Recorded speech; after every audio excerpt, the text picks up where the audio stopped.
नमस्कार दोस्तों, वकील साहब इंडिया में आपका स्वागत है। आज हमारे साथ दुष्यंत नायक जी जो कि बीसीडी का इलेक्शन लड़ रहे हैं और पुराने मेंबर हैं बीसीडी हमारे यहाँ पर बाहर के। जानते हैं इनको कि आखिर इनके मन के अंदर यंग एडवोकेट के बारे में इनका क्या एजेंडा है, क्या कहना चाहेंगे इस बारे में सर बताएंगे आप। देखिए जी, ये इलेक्शन जो है ना इस बीसीडी का, ये इस बार अपने आप में एक मिसाल क्रिएट करेगा। ये जो इलेक्शन है वो इस बार है ही यंग वोटर्स का, यंग हमारे भाइयों का, यंग एसोसिएट्स का, जो पिछले 2-3 सालों में करीबन वो 50-1,000 हैं और वही इस बार बीसीडी का फ्यूचर डिसाइड करेंगे। आपका एजेंडा क्या है सर यंग एडवोकेट के लिए? देखिए, हमारा एजेंडा सिंपल सा है, उनके लिए एक मेंटोरशिप टेबल तैयार करना। अब ये टेबल किस तरह की होगी कि जो हमारे सीनियर्स हैं और जो हमारे नए लोग आ रहे हैं उनके लिए एक ऐसा प्लेटफॉर्म तैयार करना कि सीनियर्स को जो एसोसिएट्स की ज़रूरत होती है, क्योंकि मैं जूनियर शब्द कभी इस्तेमाल नहीं करता, क्योंकि जूनियर कोई नहीं होता, सबकी डिग्री बराबर होती है। वो मेरा जो यंगस्टर भाई है एसोसिएट, उसकी भी डिग्री हमारे बराबर ही है, तो इसलिए वो एसोसिएट है। यंगस्टर की वजह एक्सपेक्टेशन क्या है? देखिए, उनकी एक्सपेक्टेशन 2-3 बहुत छोटी हैं। एक मेडिकल पॉलिसी, कारण क्या, जो नया बच्चा आता है शुरुआत में एक महंगी मेडिकल पॉलिसीज़ नहीं ले सकता, एक वो है।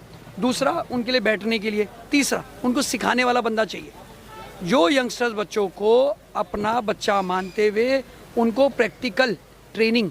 सर ये तो जो होना चाहिए वो आप बता रहे हैं, आप क्या करेंगे? मैं यही बताने के लिए तो हूँ। अगर जो आप ये जो मेरी बात जो मेरे से पूछ रहे हैं ना, ये मेरा एजेंडा भी यही है कि ऐसा प्लेटफॉर्म तैयार करना कि यंगस्टर्स और जो हमारे सीनियर्स हैं उनके बीच में जो गैप है उसको फिल करना।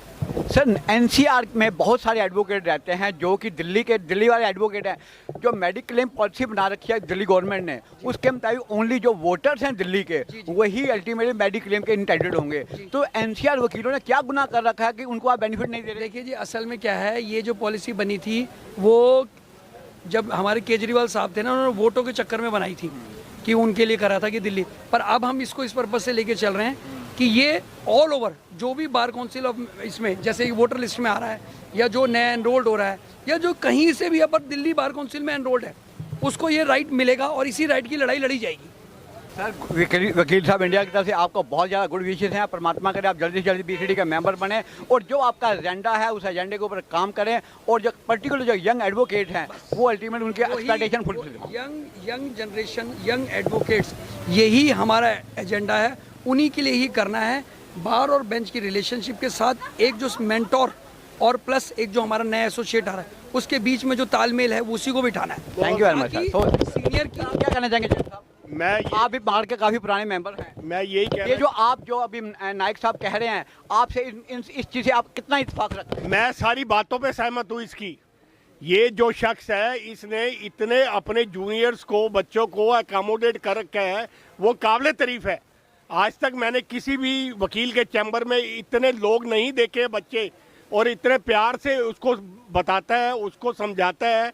ये एक काबिल तारीफ है। अगर ऐसा शख्स अगर बीसीडी में आता है तो समझ लिए कुछ ना कुछ अच्छा होने वाला है। आप बेटा यंग एडवोकेट हैं, आपकी क्या एक्सपेक्टेशंस हैं? आप क्या कैसे चाहते हैं कि आपके आने वाले नेता बीसीडी के वो कैसे हैं और आपकी एक्सपेक्टेशन को क्या पूरा करें? क्या कहना चाहेंगे? जो यंग एडवोकेट्स हैं सर, उन्हें काम नहीं मिलता, उन्हें कोई भी सीनियर जो है डायरेक्टली रखना नहीं चाहते हैं, पे नहीं करना चाहते हैं, तो उनके लिए कुछ ना कुछ ज़रूर सोचना चाहिए ताकि उनको भी काम मिले, उनको सिखाया जाए और उनके लिए भी। आप क्या समझते हैं कि मिस्टर नायक जो हैं जब ये जीत जाएंगे आपके एक्सपेक्टेशंस को, आपकी उम्मीदों पर खरे उतरेंगे? जैसा कि सर हम इनके साथ कई दिनों से जुड़े हुए हैं, तो हमें ये पूरी तरह विश्वास है कि अभी तक जो सर हमारे लिए करते आ रहे हैं तो आगे भी करेंगे। आप क्या कहना चाहेंगे मैम? आप क्या कहना चाहेंगे? बिल्कुल, हमारे सर इस चीज़ में बहुत सपोर्ट करेंगे और हमारी सहायता भी जैसे अभी कर रहे हैं। आज भी कर रहे हैं सहायता आपकी? बिल्कुल, अभी से नहीं, बहुत टाइम से कर रहे हैं। हम काफ़ी टाइम से जुड़े हुए हैं सर के साथ और हमेशा से करते आ रहे हैं। बिल्कुल।